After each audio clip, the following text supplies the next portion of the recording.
Hello बच्चों, स्वागत है आपका आपके अपने यूट्यूब चैनल आकाश बाबू क्लासेस में। तो बच्चों, आज हम स्टार्ट करते हैं प्रश्नावली 3.1। तो इसमें हम आपको कराते हैं पहला क्वेश्चन। पहले क्वेश्चन में बोल रहा है ये, निम्न समस्याओं में रैखिक समीकरणों के युग्म बनाइए और उनके ग्राफीय विधि से हल ज्ञात कीजिए। देखो क्या करना होता है हमें। रैखिक समीकरण में केवल आपको एक्स और वाई दो चर पदों की वैल्यू निकालनी होती है। अब चाहे तो वो ग्राफीय विधि से पूछे या बाकी जो दो और विधि कराई थी मैंने उनसे पूछिए। जो मैंने आपको इंट्रोडक्शन क्लास में तीनों विधियां बता दी हैं, आप इंट्रोडक्शन क्लास देख लीजिए तो आपको तीनों विधि समझ में आ जाएगी कि आपको क्वेश्चंस को करना कैसे है। अगर आपने नहीं भी देखी है तो क्वेश्चन को डायरेक्ट देखिए, आपको डायरेक्ट समझ में आ जाएगा कि इस क्वेश्चन को करना कैसे है हमें ग्राफीय विधि से। तो हम समझाते हैं पहला क्वेश्चन कैसे करते हैं। पहला क्वेश्चन कह रहा है, कक्षा 10 के 10 विद्यार्थियों ने एक गणित की पहेली प्रतियोगिता में भाग लिया। यदि लड़कों की संख्या चार लड़ लड़कियों की संख्या लड़कों की संख्या से 4 अधिक हो तो प्रतियोगिता में भाग भाग लिए लड़कों और लड़कियों की संख्या ज्ञात कीजिए।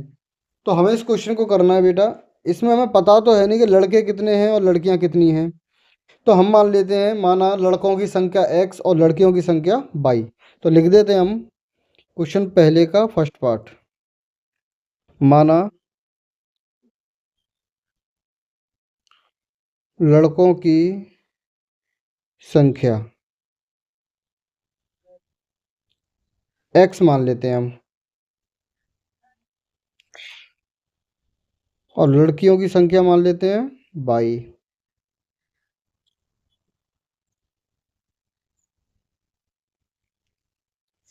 तो अब हमें क्या कह रहा है, पहले इसमें जो क्वेश्चन में दिया हुआ है उसको पढ़िए। कक्षा 10 के 10 विद्यार्थियों ने, मतलब लड़का और लड़की दोनों, कुल टोटल कितने हैं। तो यहाँ लिख देंगे हम कुल विद्यार्थी बराबर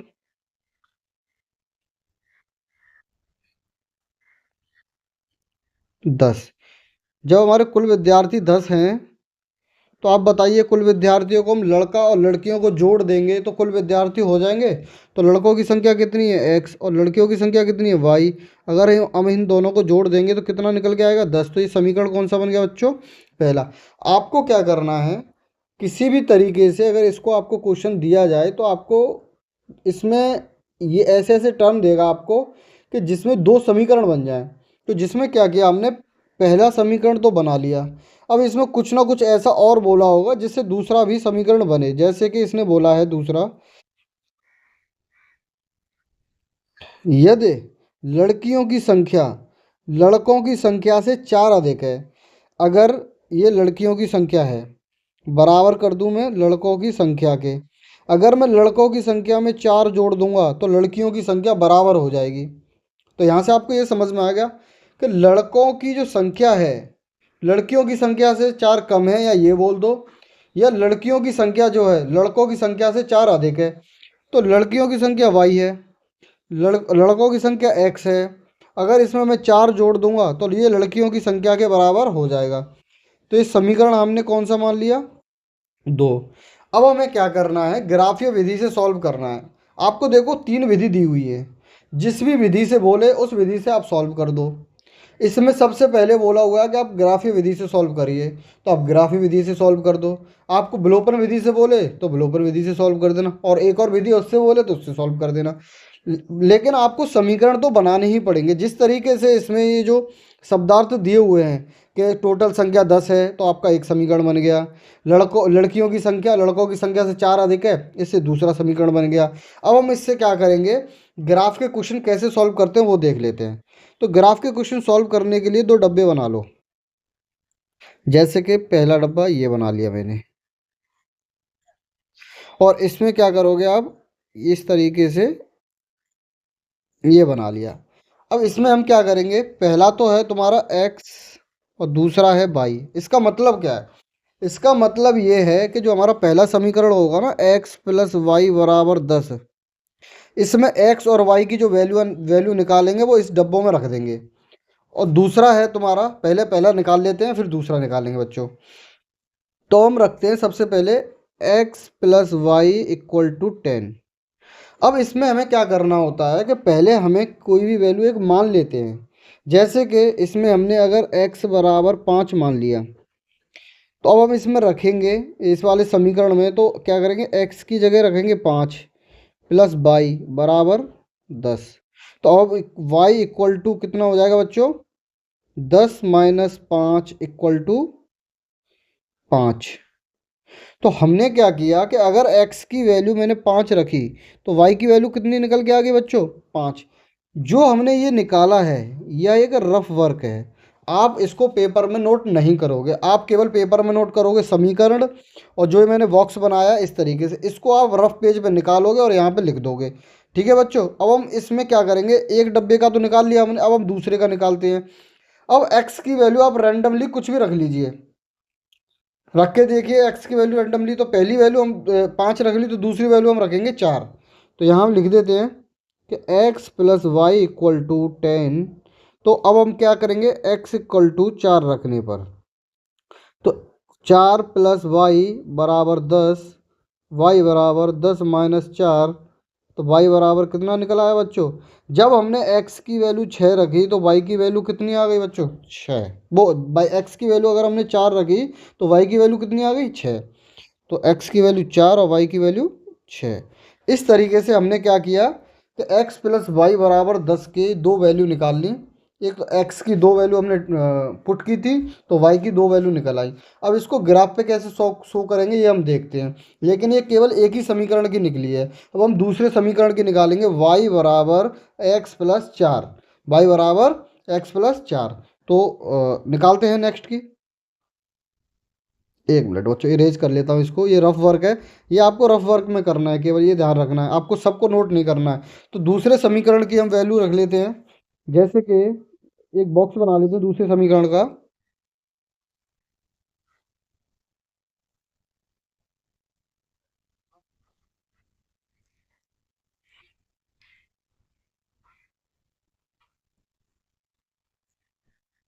और दूसरा समीकरण क्या है, y equal to x plus 4। ये समीकरण दूसरा है और ये समीकरण पहला था।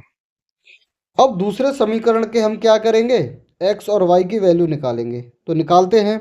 दूसरा समीकरण यहाँ हम लिख लेते हैं, y बराबर एक्स प्लस 4। यहाँ x की वैल्यू हम मान लेते हैं 0, तो y बराबर हो जाएगा 0 प्लस 4, तो y इक्वल टू निकल आया 4। तो अब हम क्या करेंगे, पहली वैल्यू हमने क्या मानी थी बच्चों, 0, तो y की वैल्यू कितनी निकल आई थी, 4। अब हम क्या करेंगे, y की वैल्यू अब हम दूसरा निकालेंगे, तो y equal to x plus 4। तो अब हम क्या करेंगे, x इक्वल टू हम मान लेते हैं 2, तो y इक्वल टू हो जाएगा 2 प्लस 4, y इक्वल टू हो जाएगा 6। जब हमने x की वैल्यू 2 मानी तो y की वैल्यू कितनी निकल आई बच्चों, 6 निकल आई। अब ये हमने क्या किया कि पहले समीकरण की दो वैल्यू निकाल ली, दूसरे समीकरण की हमने दो वैल्यू निकाल ली। अब इन दोनों वैल्यूओं को ग्राफ पर कैसे शो करते हैं, और ग्राफ से ही आंसर निकल के आएंगे, एक्स और वाई के, लड़कों की संख्या और लड़कियों की संख्या ग्राफ से निकल के आएगी। तो बच्चों अब हम ग्राफ पे चलते हैं। तो बच्चों अब हम ग्राफ पर आ गए, तो ग्राफ पर हमने क्या किया था, पहला समीकरण निकाला था उसकी वैल्यू ये लिख ली, और दूसरा समीकरण था उसकी वैल्यू ये लिख ली। तो हमें लड़कों की संख्या x और लड़कियों की संख्या y ग्राफ से कैसे निकालते हैं अभी हम देखते हैं। तो देखो पहला क्या है, पहला है हमारा x की वैल्यू 5 और y की वैल्यू 5। तो अब हम क्या करेंगे, सबसे पहले जहाँ 5 है वहाँ जाओ, और y पे जहाँ 5 है वहाँ जाओ, तो ये दोनों कोऑर्डिनेट कहाँ जाके मिल रहे हैं, यहाँ जाके मिल रहे हैं बच्चों। तो यहाँ लिख देंगे हम 5,5। ये हमारा पहला कोऑर्डिनेट हो गया, इसे बोलते हैं हम अक्षांश हो गया हमारा। अब हम दूसरा क्या, 4,6। तो अब सबसे पहले हम जाएंगे 4 पे और फिर जाएंगे 6 पे, तो ये हमारा हो गया दूसरा कोऑर्डिनेट, ये 4,6। अब हम दूसरे समीकरण पे आ जाते हैं। पहला है कोऑर्डिनेट 0, तो 0 पे तो हम कहीं नहीं जाएंगे, 0 पे तो ये 0 है, अब हम यहीं रहेंगे। तो अब 0 से y कितना है, 4, तो हम y की तरफ जाएंगे 4, तो 4 हो जाएगा ये। तो यहाँ लिख देंगे हम 0,4। और ये है 2,6, तो हम जाएंगे 2 और ये लिखेंगे 6, तो 2,6 ये रहा, 2,6। अब हम क्या करेंगे, जो हमने पहला समीकरण था इसके दो पॉइंट हैं, इसको हम मिला देंगे, एक लाइन बना देंगे, और जो दूसरा समीकरण है इसके पॉइंट ये दोनों हैं, इन दोनों को मिला देंगे। और ये दोनों पॉइंट जहाँ पर इंटरसेक्ट करेंगे, मतलब एक दूसरे को काटेंगे, प्रतिच्छेद करेंगे, उसी पॉइंट को हम आंसर मानेंगे, जो निकल के आएगा एक्स और वाई की वैल्यू। जैसे देख लेते कैसे, तो अब हम इनको मिलाते हैं बच्चों। आप स्केल ले लेना, मुझे भी स्केल लेना पड़ा है इसके लिए, नहीं तो उल्टी सीधी लाइन हो जाएगी आपकी।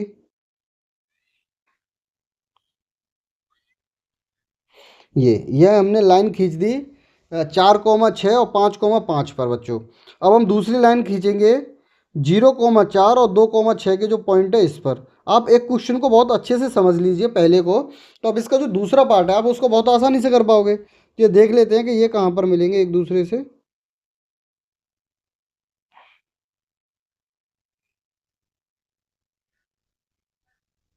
देखिए बच्चों, इनका पॉइंट कहाँ पर आकर मिला, इस जगह पर। और ये कोऑर्डिनेट क्या है ये देखो, ये एक्स पे तो 3 आता है और वाई पर 7 आता है, तो इसे क्या लिखेंगे हम, 3,7। और यही हमारा आंसर है। क्यों? क्योंकि इस कोऑर्डिनेट में जो पहली वैल्यू होती है वो एक्स की होती है, और जो दूसरी वैल्यू होती है वो वाई की होती है। तो यहाँ से हमारा आंसर निकल आया है, क्योंकि जो दोनों ये रेखाएं हैं एक दूसरे को जहाँ पर काटेंगी वही हमारा आंसर होगा। तो बच्चों हमारा पहला आंसर 3 और दूसरा आंसर कितना है, 7। लड़कों की संख्या 3 निकल आई और लड़कियों की संख्या हमारी 7 निकल आई। तो बच्चों हम क्वेश्चन नंबर सेकंड करते हैं अब। तो बच्चों हमने पहला क्वेश्चन कर लिया है, पहले क्वेश्चन का पहला पार्ट। अब हम करते हैं पहले क्वेश्चन का सेकंड पार्ट। क्वेश्चन पहला और दूसरा सेम है, जैसे आपको पहला करना है वैसे ही दूसरा करना है। इसमें भी एक्स और वाई की वैल्यू निकालनी है। पहले उसके लिए आप क्या करोगे, दो समीकरण बनाओगे। और दो समीकरण बनेंगे कैसे बच्चों, जो इसमें दिया होगा हमें क्वेश्चन में उसी तरीके से हमें दो समीकरण बनाने हैं। तो इसमें देखते हैं इसमें पहले क्वेश्चन में दिया क्या है, 5 पेंसिल तथा 7 कलमों। तो हमें पता तो है नहीं कि पेंसिल क्या है और कलम क्या है। तो मान लेता हूँ मैं, मूल्य तो हमें पता नहीं है, तो मैं मान लेता हूँ, माना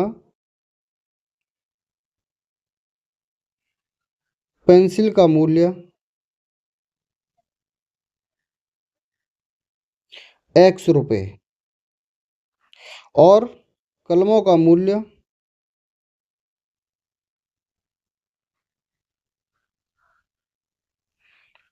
₹Y।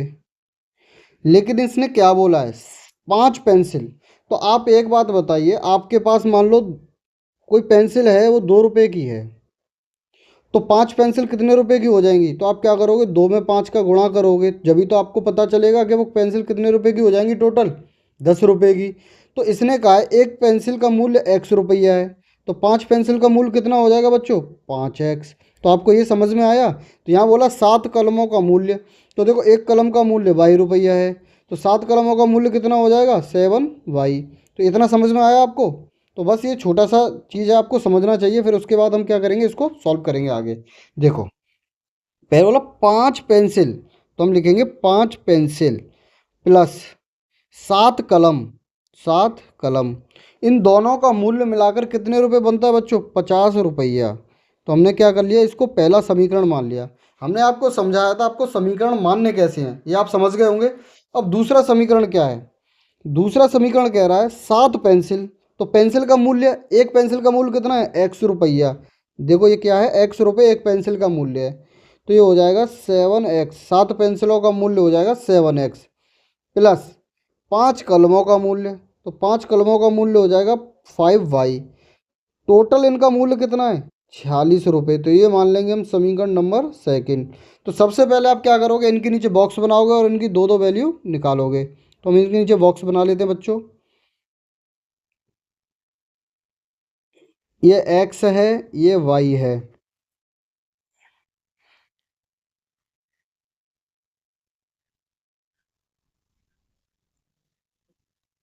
ये एक्स है और ये वाई है। आपको रफली इनके आंसर्स निकालने हैं। तो मैं सबसे पहले क्या करूँगा, मैं वाई की वैल्यू ऐसी रखूँ कि एक्स की वैल्यू सिंपल तरीके से आ जाए। अब जैसे रखने के लिए तो मैं 7, वाई की वैल्यू 1 रख लूँ। ठीक, जैसे रख के देखते हैं, आपको बताता हूँ कि वाई की वैल्यू में 1 क्यों नहीं रख रहा, 2 क्यों नहीं रख रहा, 3 क्यों नहीं रख रहा, मैं वाई की वैल्यू यहाँ पे 5 क्यों रखूँगा, ये हम देख लेते हैं। देखो, जैसे मैंने मान लो y = 1 लिख लिया इसमें, तो देख लेते हैं इसको। 5x plus 7 × 1 = 50। 5x, 7 × 1 होगा 7 = होगा बच्चों 50। 7 5x, तो 50 में से 7 जाएगा तो कितना बचेगा बच्चों? 43। अब 43 को अगर मैं 5 से काटूंगा तो ये कटेगा नहीं, पॉइंट में आएगा। तो देखो ये जब ये पॉइंट में आएगा तो ये कटेगा बच्चों, 8.6 हो जाएगा। और 8.6 को आपको ग्राफ में नोट करने में बड़ी दिक्कत होगी कि ग्राफ में इसको पॉइंट कैसे किया जाए, क्योंकि ग्राफ में तो नंबर 1 2 3 वैसे होने के लिए 8.6 हो जाएगा, लेकिन उसके लिए ग्राफ को बहुत बहुत फैलाना पड़ेगा और आपको उसके बीच में 1 और 2 नंबर के बीच में भी 10 लाइन खींचनी पड़ेंगी पॉइंट वाली, तो वो आपके लिए बहुत ज़्यादा हार्ड हो जाएगा। इस वजह से हम एक्स या वाई में कोई ऐसी वैल्यू सोचते हैं कि एक्स की भी वैल्यू एक नंबर आए और वाई की भी वैल्यू एक नंबर रहे, तो इसको क्या करेंगे हम ग्राफ में रखने में बहुत अच्छी आसानी होती है। तो बच्चों अब हम इसको क्या करेंगे, इसको इरेज कर देते हैं। तो अब हम क्या करेंगे, यहाँ पर वाई की वैल्यू मान लेते हैं हम 5। कैसे, अब देखो सॉल्व करते हैं इसको। तो 5x प्लस, यहाँ 1 मिनट, जब 5 डायरेक्ट यहीं लिख देते हैं, बार बार क्या रख के रफ वर्क करना, उसको बार बार कैंसिल करना पड़ता है। तो अब हम क्या करेंगे, y की वैल्यू 5 रखनी है हमें।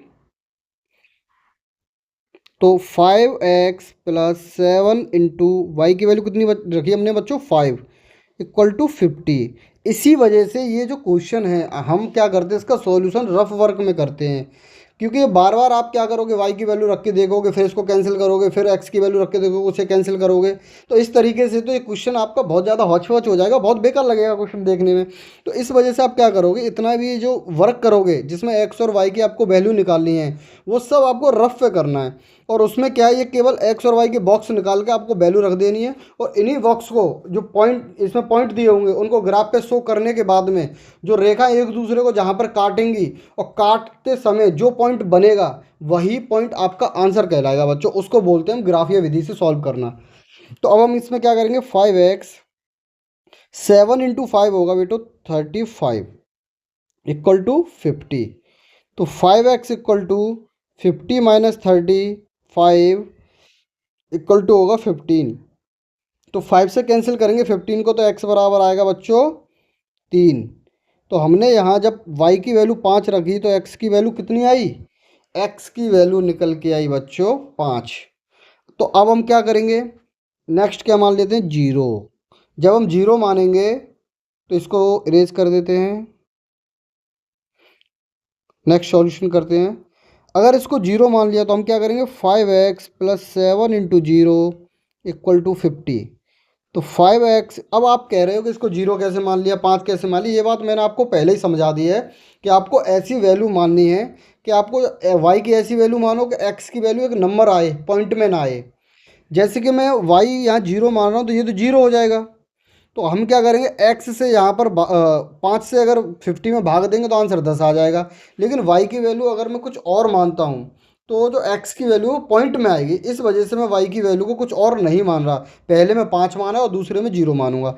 ये बात मैंने आपको 7 का 0 मल्टीपल 0 से करेंगे तो हो जाएगा 0 = 50।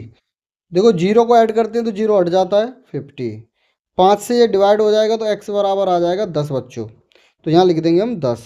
तो यहाँ से हमारा एक क्वेश्चन समझ में आ गया होगा कि y की वैल्यू 5 मानी थी तो x की वैल्यू 3 निकल आई, और y की वैल्यू मैंने 0 मानी थी तो x की वैल्यू 10 निकल आई। तो अब हम क्या करते हैं, दूसरे समीकरण को देख लेते हैं, इसको इरेज करते हैं, दूसरे समीकरण पर चलते हैं। दूसरा समीकरण क्या कह रहा है, देखो पहला, दूसरे समीकरण में क्या करेंगे, हम x की वैल्यू को मानेंगे 8। अब ये हमने क्यों बोला कि 8 ही मानेंगे, ये मैंने आपको पहले ही समझा दिया है कि आप इस तरीके से वैल्यू मानिए कि आपको आंसर बहुत कैसा निकल के आए, एक नंबर निकल के आए, ना कि पॉइंट में आए। तो ये हम क्या करें, इसी वजह से हम इसको रफर करते हैं। तो ये थोड़ा बहुत पॉइंट आपको सोचना पड़ेगा कि हम x की वैल्यू ऐसी क्या माने कि y की वैल्यू एक ऐसा नंबर आ जाए। तो हम इससे 8 क्यों माना, तो मैंने किया 7 8 56, और 56 को 46 में से माइनस करेंगे तो माइनस के 10 आ जाएगा, और 10 5 से कट जाता है तो y की वैल्यू -2 निकल आएगी। तो अब हम यहाँ पर करेंगे 7 × 8 + 5y = 46, 56 + 5y = 46। तो 5y = 46 - 56 = -10, इससे ये कट जाएगा तो निकल के आएगा -2। तो जब हमने x इक्वल टू 8 माना तो y की वैल्यू कितनी निकल आई बच्चों, -2। अब हम x की वैल्यू मानेंगे 3। अब हम x की वैल्यू मानेंगे 3। कैसे? 7 या 21, 21 को अगर 46 में से माइनस करेंगे तो कितना निकल के आएगा बच्चों, 25। तो हम लिख लेते हैं x की वैल्यू अगर हमने 3 मानी है तो हो जाएगा x into 3 plus 5y equal to 46। 5y equal to 46 minus का 21, 7 या 21 हो जाएगा। 5y इक्वल टू 25, इससे कट जाएगा तो y इक्वल टू आ जाएगा 5। तो यहाँ लिख देंगे हम 5। तो यहाँ से बच्चों हमें एक चीज़ समझ में आ गई होगी, ये जो आपने दो समीकरण दिए थे उनकी हमने x और y की वैल्यू निकालनी दो दो। हमें क्या करना है, ग्राफ वाले क्वेश्चन को कभी भी पूछे तो आप ऐसे दो समीकरण रखो, उनको रफ वर्क पे x और y की वैल्यू निकाल लो, जो निकल आए उस उन्हीं पॉइंट को आप कहाँ पर रखने की कोशिश करोगे, ग्राफ पर। तो ग्राफ पर रखने की कोशिश करते हैं बच्चों।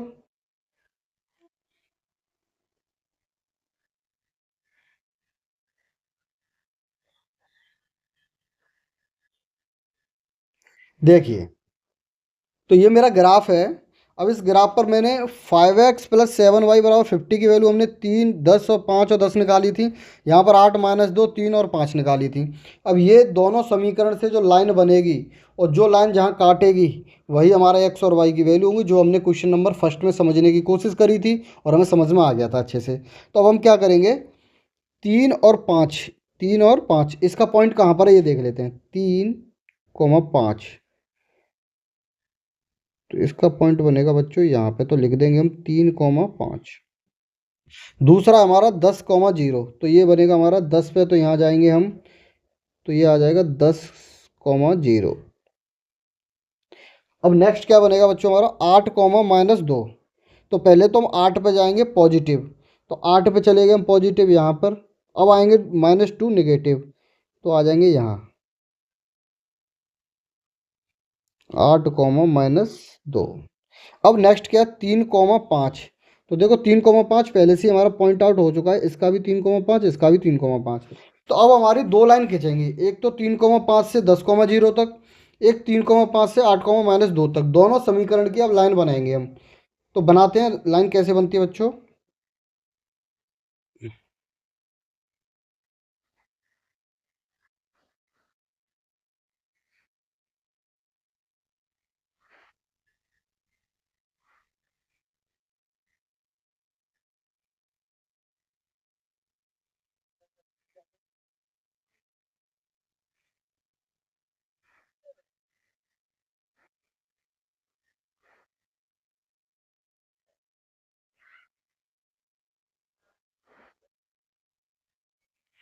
आपको स्केल से बिल्कुल एज इट इज लाइन करनी है।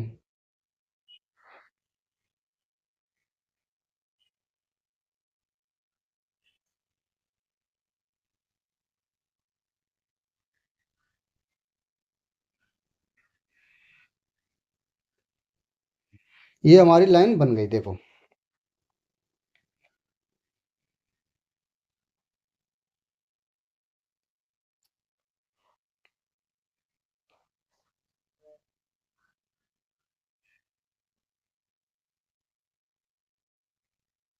देखो ये पॉइंट हमारा कहाँ पर कट रहा है बच्चों, 3, 5 पर। ये दोनों जो रेखाएं हैं जो हमने लाइन खींची हैं, दोनों ये कहाँ पर कट रही हैं, 3, 5 पर। तो हमारा एक पेंसिल का मूल्य हो जाएगा 3 और एक कलम का मूल्य हो जाएगा 5, क्योंकि पहली वैल्यू होती है हमारी एक्स की और दूसरी वैल्यू होती है हमारी वाई की। तो यहाँ से हमारा आंसर निकल आया।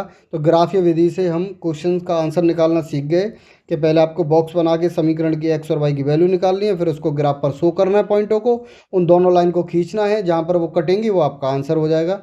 तो बच्चों अब हम सेकंड पार्ट को करते हैं। तो बच्चों हम सेकंड क्वेश्चन करते हैं एक्सरसाइज 3.1 का। इसमें लिखा हुआ है बच्चों, अनुपातों A1/A2, B1/B2 और C1/C2 की तुलना कर ज्ञात कीजिए कि निम्न समीकरण युग्म। ये जो आपको समीकरण युग्म क्यों कह रहे हैं, अगर एक समीकरण होता तो कहते इस समीकरण को बताइए। समीकरण युग्म कहा जा रहा है जब एक से ज़्यादा समीकरण एक साथ दिए जाते हैं तो उन समीकरणों को युग्म कहते हैं।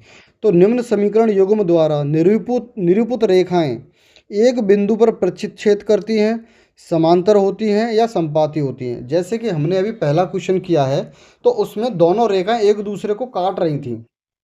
अगर वो एक दूसरे को काट रही थी, इसका मतलब है वो एक, उसको हम गणितीय भाषा में कहते हैं प्रतिच्छेद कर रही हैं, मतलब एक दूसरे को प्रतिच्छेद कर रही हैं। अगर वही रेखाएं अगर इस तरीके से चले जाती एक दूसरे के समांतर, तो हम कहते हैं वो एक रेखा एक दूसरे के समांतर हैं। अगर वो रेखा एक दूसरे के ऊपर होकर चली जाती तो उसको बोलते कि यह रेखा एक दूसरे के संपाती हैं, मतलब वो ओवरलैप हो रही हैं, एक दूसरे के ऊपर जा रही हैं। तो अब हम ये पता कैसे करेंगे बिना सॉल्यूशन के, बिना ग्राफीय विधि से, कि ये रेखाएं प्रतिच्छेद करेंगी आपस में, या ये रेखाएं समांतर होंगी आपस में, या ये रेखाएं संपाती होंगी आपस में। तो ये हम पता कैसे करेंगे? तो अब हम क्वेश्चन को स्टार्ट करते हैं। पहला क्वेश्चन है, अब इसने बोला A1/A2 B1/B2 C1/C2 की तुलना करके बताना है हमें, ना कि ग्राफीय विधि से। तो यहाँ से हम A1/A2 B1/B2 और C1/C2 ये पता भी तो होना चाहिए कि इनकी वैल्यू क्या है। तो देखिए इसमें करेंगे हम A1/A2। तो A1/A2 क्या है, जैसो पहला जो समीकरण है, पहला समीकरण को मान लेते हैं समीकरण फर्स्ट और इसको मान लेते हैं समीकरण सेकंड। पहला समीकरण की x का जो मल्टीपल है उसे बोलते हैं A1, और दूसरे समीकरण के x की वैल्यू को बोलते हैं A2। अब हम निकालेंगे B1/B2। पहले समीकरण की y के मल्टीपल को बोलते हैं हम B1, और दूसरे समीकरण के y के मल्टीपल को बोलते हैं हम B2। अब हम निकालेंगे C1/C2। पहले समीकरण के जो भी अचर संख्या हमें दी हुई है उसे बोलेंगे हम C1, और दूसरे समीकरण की जो अचर संख्या दी हुई है उसे बोलेंगे हम C2। लेकिन यहाँ 9 से पहले माइनस है तो यहाँ माइनस भी बच्चों लगाएंगे। तो अब हम क्या करेंगे, सबसे पहले देखेंगे A1/A2 इक्वल टू B1/B2 है या नहीं। तो देखेंगे हम A1/A2 इक्वल टू B1/B2। देखो ये 5/7 है, ये 4/6 है, तो ये एक दूसरे के क्या नहीं है, इक्वल नहीं है। तो हम यहाँ लिख देंगे इक्वल नहीं है। तो ये कंडीशन क्या बताती है हमें, A1/A2 अगर B1/B2 के बराबर ना हो तो ये संख्याएं, वो ये जो समीकरण है एक दूसरे को प्रतिच्छेद करेंगी। ये रेखाएं एक दूसरे को क्या करेंगी बच्चों, प्रतिच्छेद करेंगी। तो यहाँ लिख देते हैं प्रतिच्छेद रेखाएं, प्रतिच्छेद रेखाएं। तो ये बच्चों आपको समझ में आया। लेकिन A1/A2 not equal to B1/B2 होना चाहिए। देखो इसको नॉट इक्वल टू बोलते हैं इसे। आप इक्वल के साइन को अगर कैंसिल कर दो तो आप उसको क्या बोलोगे, नॉट इक्वल टू, मतलब वो इक्वल नहीं है एक दूसरे के। अब इसी तरीके से हम सेकंड क्वेश्चन कर लेते हैं। इसमें हम क्या करेंगे, सबसे पहले A1/A2 इसमें भी निकाल लेते हैं। A1/A2 तो क्या होगा, मैंने समझाई दिया आपको A1 और A1 की वैल्यू क्या होती है, 9/18 है ना। तो इसको सॉल्व करेंगे तो कितना हो जाएगा बच्चों, 1/2। B1/B2 को क्या निकालेंगे हम,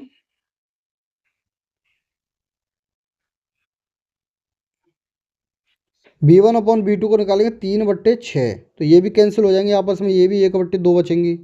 फिर निकालेंगे C1/C2 तो क्या हो जाएगा 12/24, ये भी 1/2।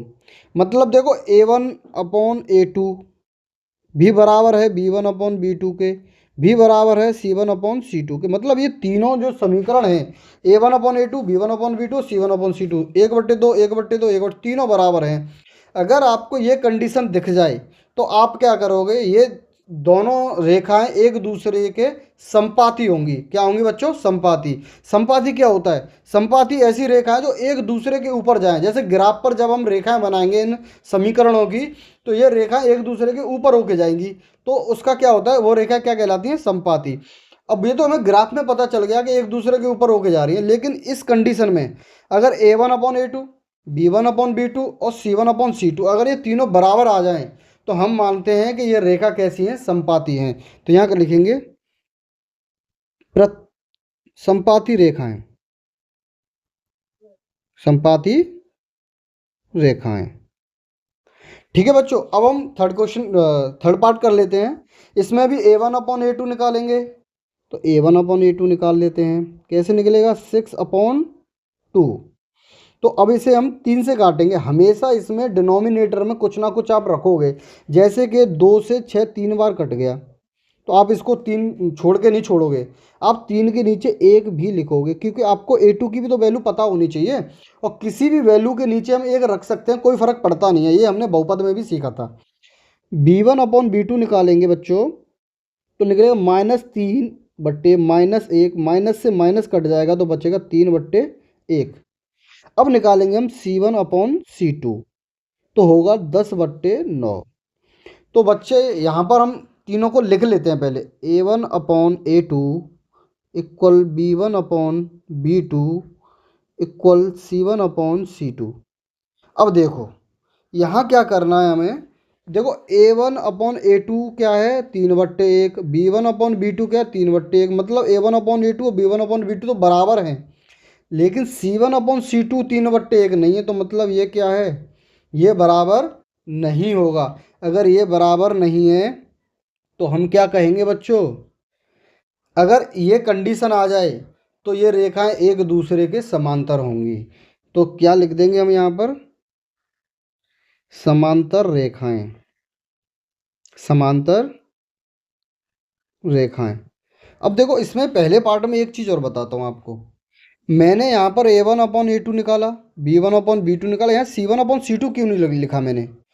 तो यहाँ बच्चों मैंने इसलिए नहीं लिखा, अगर A1/A2 और B1/B2 बराबर आ जाएं तभी आप C1/C2 रखोगे, नहीं तो आप C1/C2 नहीं रखोगे।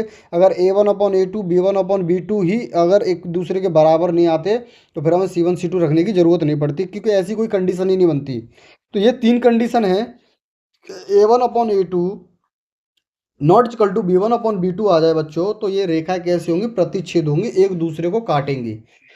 सेकंड पार्ट में हमने क्या किया था कि A1/A2 B1/B2 और C1/C2 अगर ये तीनों बराबर आ जाएं तो रेखा एक दूसरे के संपाती होंगी, मतलब एक दूसरे को ओवरलैप करेंगी।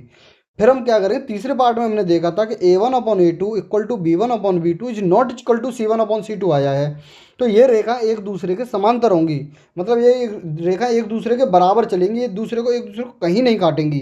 तो अब हम क्या करते हैं, आपने सेकंड क्वेश्चन के थर्ड तीनों पार्ट कर लिए, अब हम थर्ड क्वेश्चन करना स्टार्ट करते हैं बच्चों। तो बच्चों हम थर्ड क्वेश्चन का फर्स्ट पार्ट करते हैं, लेकिन ये फर्स्ट पार्ट में कह क्या रहा है वो तो देख लें हम पहले। ये कह रहा है बच्चों, अनुपातों A1/A2 B1/B2 और C1/C2, ये तीन आपको आपने अभी भी देखा था, हमने सेकंड क्वेश्चन में आपको निकालना बता दिया है कि A1/A2 कैसे निकालते हैं, B1/B2 कैसे निकालते हैं, C1/C2 कैसे निकालते हैं। अब ये 1 और 2 का मतलब है कि 1 उस वैल्यू से निकालना है जो समीकरण फर्स्ट है, और A2 B2 C2 निकालना है समीकरण सेकंड से, बस ये फ़र्क है इसमें और कुछ नहीं है। ABC आपको पता ही है क्या होता है, A होता है x का गुणांक, B होता है y का गुणांक, और C होता है आपका कोई अचर पद कोई भी दिया होता है। तो अब हम क्या करें, इसने बोला है कि तुलना कर ज्ञात कीजिए कि निम्नरेखिक समीकरणों के युग्म, जो ये समीकरण दिए हुए हैं हमें, इनके युग्म संगत हैं या असंगत हैं। तो सबसे पहले बच्चों हम यही समझ लेते हैं कि संगत क्या होता है और असंगत क्या होता है। तो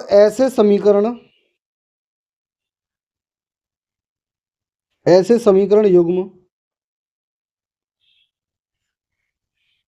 जिनका कोई मान निकल कर आए, जिनका कोई मान, मान मतलब वैल्यू, जैसे x और y की वैल्यू निकालते हैं हम, तो अगर x और y की वैल्यू निकलेंगी तभी वह समीकरण मान निकल कर आए, तो वह समीकरण युग्म संगत युग्म होगा, संगत युग्म होगा। यदि मान न आए तो वह समीकरण असंगत युग्म होगा।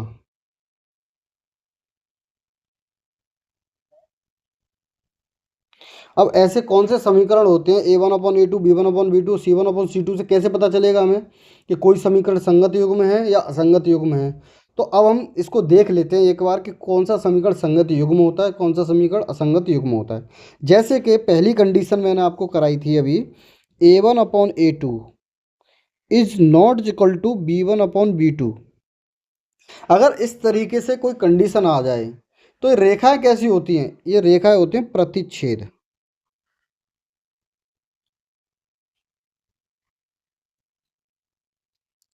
अब ये पूछेगा प्रतिच्छेद रेखाएं होती हैं, इसका कोई हल होता है? मान निकला या हल हो, ऐसा बोल सकते हैं, या इसका कोई हल हो। बात तो ये की है, इसका ये हल हो जाएगा तो कोई ना कोई मान ही निकलेगा। जैसे ये रेखा प्रतिच्छेद करती है तो इसका होता है एक हल।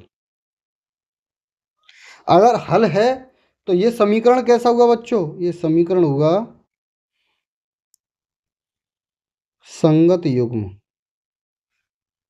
तो हमें समझ में आ गया, कोई a1/a2 is not equal to b1/b2 होता है तो वह समीकरण कैसा होता है? संगत युग्म समीकरण होता है। अब जैसे सेकंड कंडीशन क्या आती है हमारी, a1/a2 equal to b1/b2 is no और इक्वल टू c1/c2।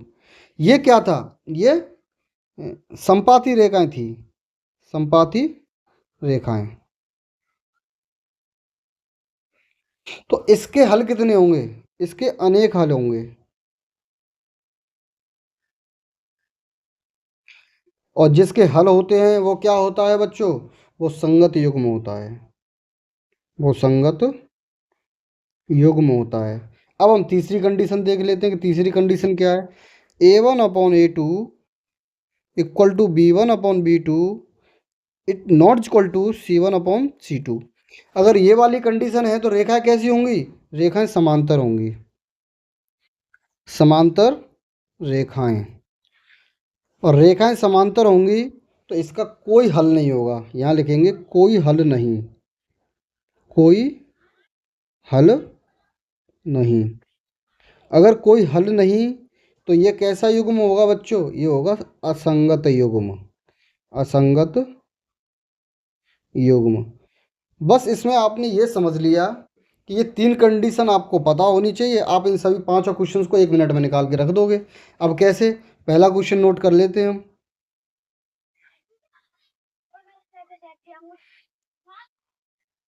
पहला, तीसरे का पहला क्वेश्चन।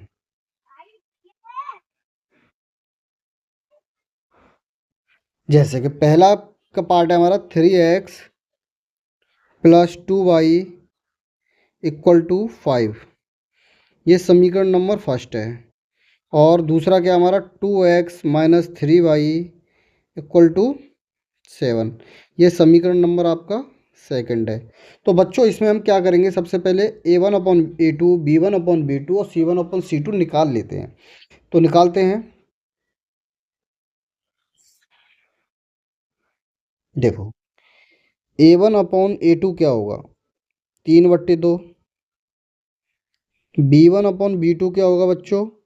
2/-3। और c1/c2 क्या होगा? 5/7। तो यहाँ से हमारी एक बात समझ में आई कि a1/a2, देखो a1/a2 3/2 है, लेकिन b1/b2 2/3 है। तो ये तो नॉट इक्वल टू है ना, मतलब ये इसके बराबर ही नहीं है। और ये बराबर नहीं है तो यहाँ क्या लिख देंगे? ये युग्म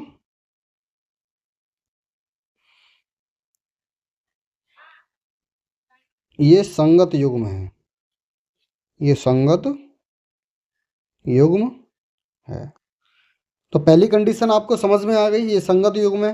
अब हम सेकंड पार्ट करते हैं। तो ये हमारा सेकंड पार्ट है। अब सेकंड पार्ट को देखते हैं। इसमें भी क्या करना है आपको? a1/a2 निकालना है।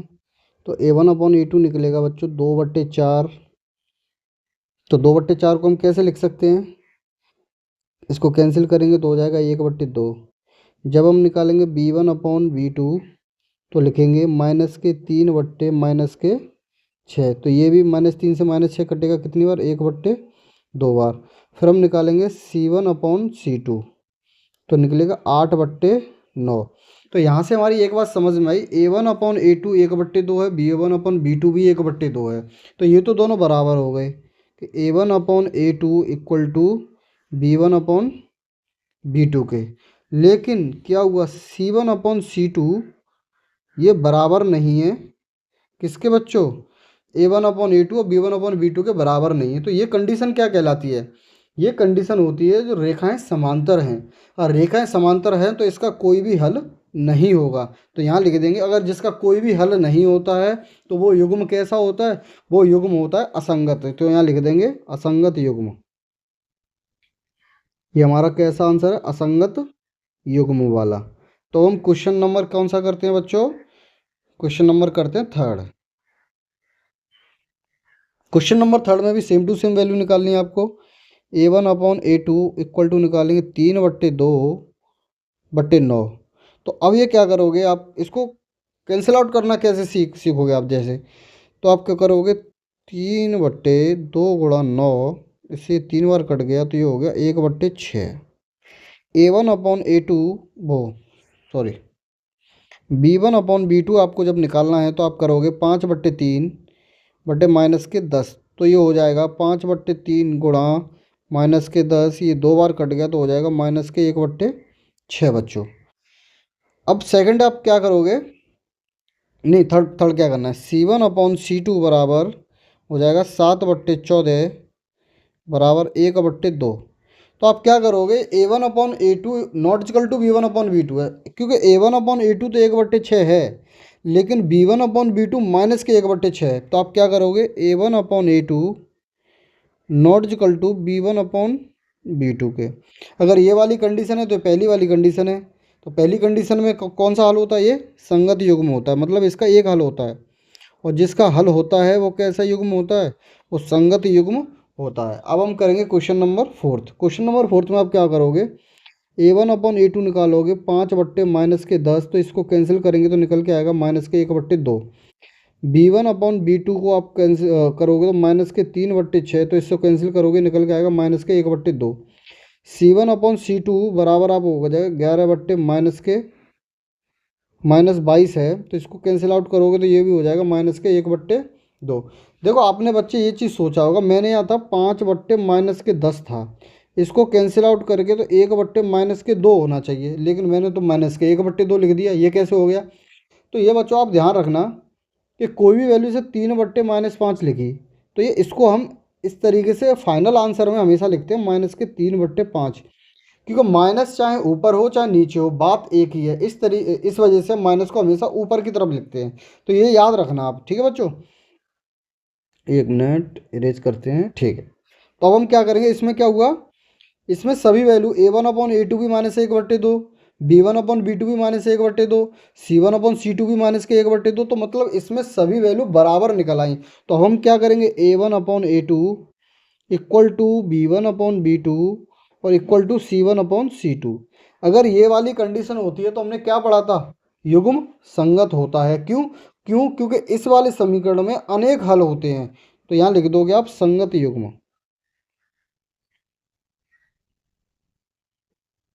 संगत युग्म। अब हम करते हैं फिफ्थ क्वेश्चन।